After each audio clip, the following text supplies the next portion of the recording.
Nous sommes en 1904 à l'État indépendant du Congo, actuel RDC. Le traitement infligé aux travailleurs du caoutchouc de pays a donné lieu à la première campagne photographique au monde en faveur des droits de l'homme.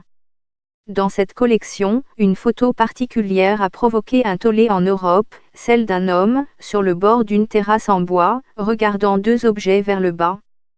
Salah regarde la main et le pied coupé de sa fille Boali, âgée de 5 ans, une photographie en noir et blanc prise par Alice Sely Harris. En arrière-plan, des palmiers, deux autres hommes fixent sinistrement leur ami ou peut-être le photographe, c'est difficile à dire. La photo a été prise en 1904 dans un avant-poste missionnaire à Baringa. La femme de Salah et ses enfants venaient alors d'être tués. La Belgique s'excuse pour les enlèvements d'enfants métis à l'époque coloniale. Macron reconnaît les crimes de la colonisation imprimés sous forme de dépliants et exposés lors de réunions publiques. Les images poignantes d'Alice ont constitué la première campagne photographique au monde en faveur des droits humains.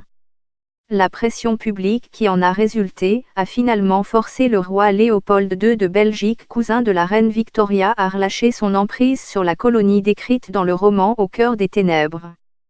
Le Royaume-Uni rend les cheveux d'un empereur éthiopien. L'Allemagne restitue des ossements à la Namibie. Retour 70 ans en arrière à New York, en 1834, un jeune homme pauvre, malade mais optimiste, a frappé à la porte de la Roxbury India Rubber Company.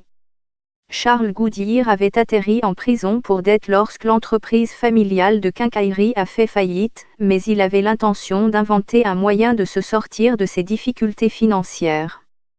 Sa dernière idée était un type amélioré de soupape d'air pour les gilets de sauvetage gonflables en caoutchouc.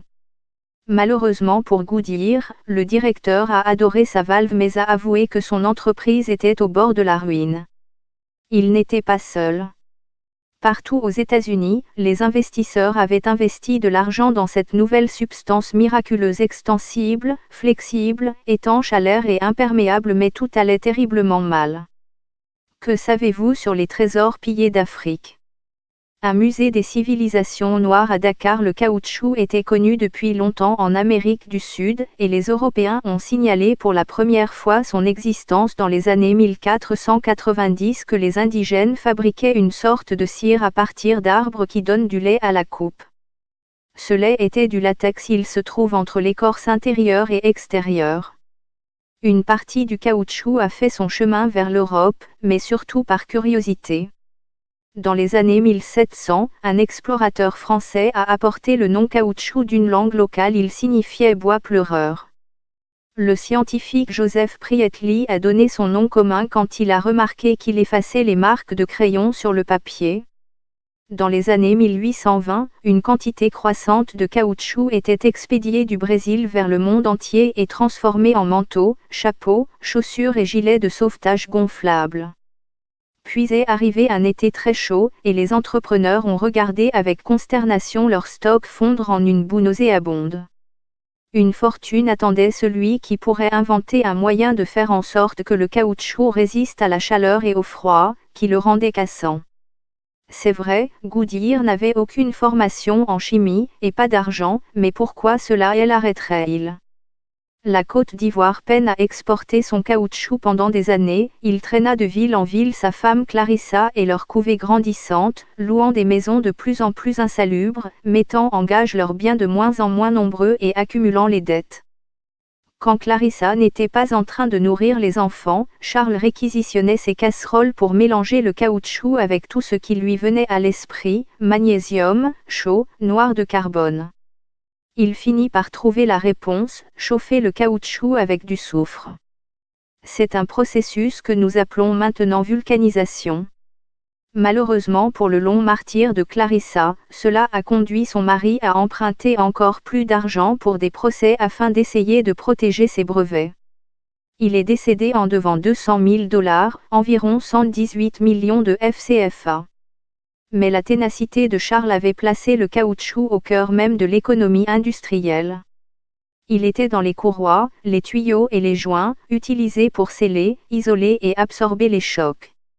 À la fin des années 1880, l'inventeur écossais John Dunlop fournit la pièce manquante du puzzle en réinventant le pneu, qui avait été développé quelques décennies auparavant, mais qui n'avait pas réussi à décoller. Dunlop était vétérinaire. Il avait bricolé le tricycle de son fils, essayant de trouver un moyen d'amortir les chocs. Les fabricants de vélos ont rapidement compris les avantages, tout comme l'industrie automobile naissante. La demande de caoutchouc a explosé. Les puissances coloniales d'Europe ont entrepris de défricher de vastes étendues d'Asie pour y planter l'Hevea brasiliensis, plus connu sous le nom d'arbre à caoutchouc. Mais ces nouvelles plantations d'Hevea prenaient du temps à pousser, et des centaines d'autres plantes produisent aussi du latex, en quantité variable même d'humble pissenlit. Dans la forêt tropicale du Congo, il y avait des vignes qui pouvaient être exploitées pour répondre immédiatement à la demande.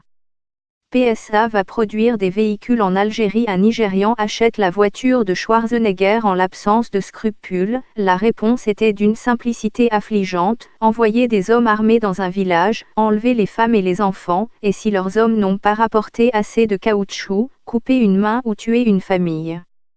Certaines choses ont changé depuis que Salah a rencontré Shelly Harris à Baringa. Plus de la moitié du caoutchouc dans le monde ne provient plus du bois qui pleure mais du jaillissement du pétrole. Les tentatives de fabrication de caoutchouc synthétique ont commencé lorsque le caoutchouc naturel est devenu populaire et ont pris leur envol pendant la Seconde Guerre mondiale. Les lignes d'approvisionnement en provenance d'Asie ayant été interrompues, le gouvernement américain a poussé l'industrie à développer des produits de remplacement. Le caoutchouc synthétique est souvent moins cher, et parfois meilleur, par exemple pour les pneus de vélo. Mais pour certaines utilisations, vous ne pouvez pas encore battre un peu d'Hevea brasiliensis. Environ les 3/4 de la récolte mondiale de caoutchouc sont consacrés aux pneus pour les véhicules lourds. Et comme nous fabriquons de plus en plus de voitures, de camions et d'avions, nous avons besoin de plus en plus de caoutchouc pour habiller leurs roues, et c'est difficile. L'Hevea a soif. Les écologistes s'inquiètent donc des pénuries d'eau et de la biodiversité, car la forêt tropicale humide de l'Asie du Sud-Est cède de plus en plus la place aux grandes plantations. Parcourez 1000 km à travers la forêt tropicale de Baringa, où Shelly Harris a rencontré Salah, à l'ouest et légèrement au nord, et vous arriverez à Momes Salah au Cameroun, qui fait partie de la réserve de faune du Dja, site du patrimoine mondial de l'UNESCO. Tout près, la plus grande entreprise mondiale de transformation du caoutchouc, Alcyon Agri, défriche des milliers d'hectares pour élever à culture sur sa plantation sucant. Des groupes environnementaux tels que Greenpeace, le WWF et le Centre pour la recherche forestière internationale ont tout fait part de leurs préoccupations quant à l'impact du déboisement dans la région. Certains villageois prétendent qu'ils n'ont pas été correctement indemnisés pour la perte de leurs terres. L'ex-président kényan Daniel Arap Moi condamné pour expropriation de terres Afrique du Sud, des fermiers blancs expropriés. En réponse, en novembre 2018, Alcyon Agri a annoncé une nouvelle politique de chaîne d'approvisionnement durable et a lancé une commission de durabilité couvrant son travail au Cameroun. Promettant d'aborder les conditions de travail, l'acquisition et l'utilisation responsable des terres, la protection de l'écosystème et les pratiques éthiques, la société a reconnu qu'elle comprend son rôle et son obligation de minimiser son impact sur l'environnement tout en continuant à répondre à la demande croissante pour une matière première indispensable à la vie moderne. Alcyon Agri est une filiale de Sinochem, une entreprise publique chinoise. La demande de caoutchouc d'une grande puissance étrangère suscite donc toujours la controverse en Afrique. Mais maintenant que la controverse porte sur l'abattage d'arbres, pas sur les mains. L'auteur écrit la chronique Undercover économiste du Financial Times.